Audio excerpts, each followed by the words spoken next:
प्रज्ञा पाक्षिक अभियान 16 मई 2025। हम समर्थ संघ शक्ति उत्पन्न करें। संघ शक्ति की सदा ही प्रमुखता रही है, पर इस युग में तो उसका महत्व सर्वोपरि है।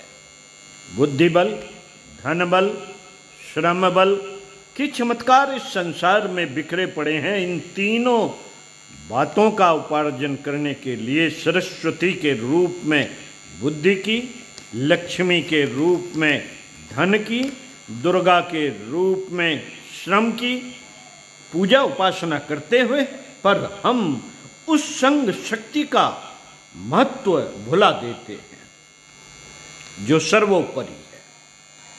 गायत्री महामंत्र समूहवाद का मंत्र है। इसका तत्व ज्ञान न शब्द में सम्निहित है। वह कहता है कि एकाकीपन में नहीं, संगठित एवं सम्मिलित प्रयत्नों में ही मानवीय कल्याण का श्रेय साधन छिपा हुआ है। एकाकीपन में जड़ता और नीरसता है। कोई परमहंस स्थिति को पहुंचा हुआ व्यक्ति उसमें आनंद ले सकता है, सो भी तब जब विश्वात्मा के साथ अपनी आत्मा को पिरोकर सूक्ष्म चेतना स्तर पर वसुधैव कुटुंबकम का रस पीने लगे। अन्यथा एकाकी जीवन बहुत ही विकृत एवं कष्ट साध्य बन जाता है। जेल में क्रूर कैदियों को सबसे बड़ी सजा काल कोठरी की दी जाती है। उसे एक अलग कोठरी में बंद रहना पड़ता है, काम कुछ नहीं करना पड़ता। यह एकाकीपन कैदी को इतना अखरता है कि उसे एक एक दिन काटना पहाड़ की तरह कठिन हो जाता है। झुंड छोड़कर जो वन्य पशु अकेले रहने लगते हैं, वे बड़े क्रूर प्रकृति के हो जाते हैं। अकारण पेड़ पौधों को तोड़ते हैं और जीवों पर आक्रमण करते हुए अपनी दुष्टता का प्रदर्शन करते रहते हैं। मनुष्य सामाजिक प्राणी है। मनुष्यता का निखार सामूहिक जीवन में ही संभव है।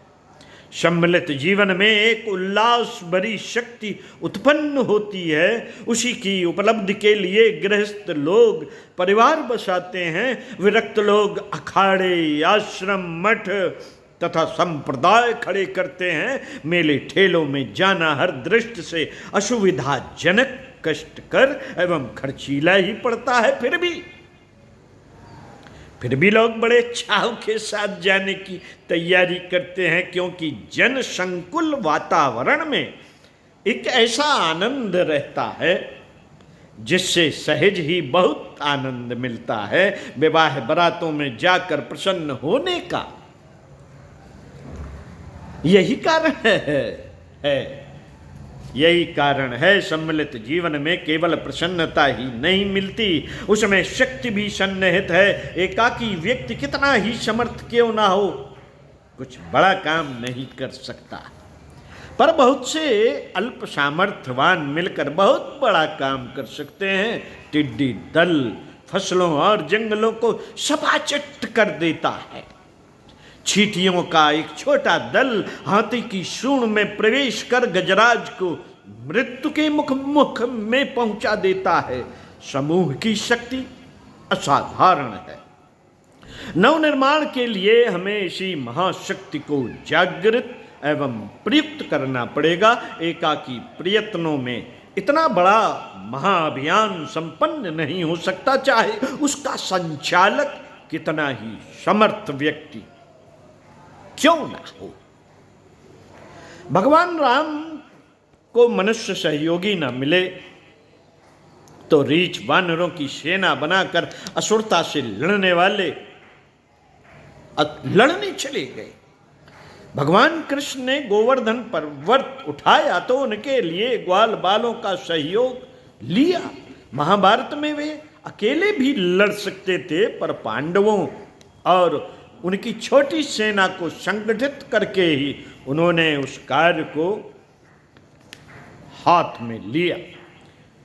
शिवजी सर्वसमर्थ हैं, पर अपने प्रयोजनों की पूर्ति वे अपने भी वीरभद्र, नंदी, भूत, बेतालों की गढ़ सेना द्वारा ही कराते हैं।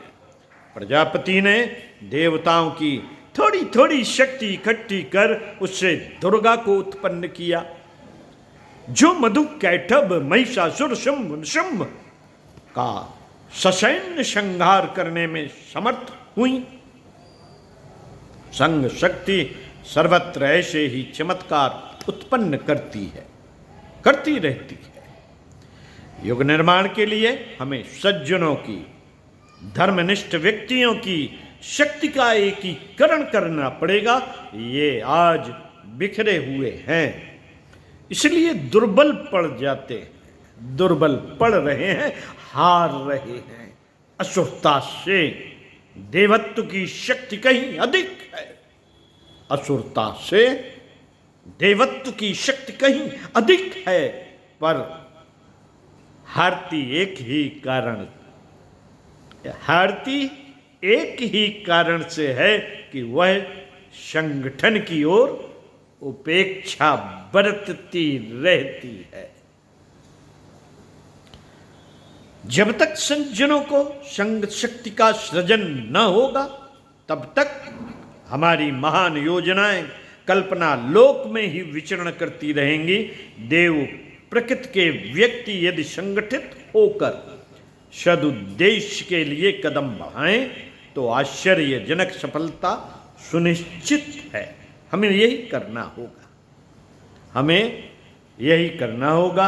हर देव प्रकृति के व्यक्ति को संगठन का महत्व समझना होगा, उन्हें संघबद्ध होने के लिए आग्रह और अनुरोध पूर्वक तैयार करना होगा, उनकी सम्मिलित शक्ति को नवनिर्माण के लिए प्रयुक्त करना होगा। इस दिशा में जितनी सफलता मिलती जाएगी, युग परिवर्तन का पथ उतना ही प्रशस्त होता चला जाएगा। अखंड ज्योति, जनवरी 1968, पृष्ठ 12-13 से संकलित, संपादित। ओम शांति।